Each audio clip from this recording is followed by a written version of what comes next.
Unajua nini? Kwenye maisha inakupasa ujifunze kuikataa chuki. Inakupasa ujifunze kuto kuiendekeza chuki. Inakupasa ujifunze kuto chuki kukuendesha. Inakupasa ujifunze kuto kuendeshwa na chuki na wala kutawaliwa na chuki.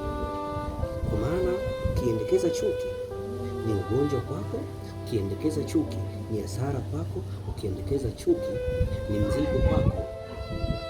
Siku zote watu wenye chuki zisizokuwa na mpango, watu wenye chuki zisizokuwa na faida kamwe hawafanikiwi.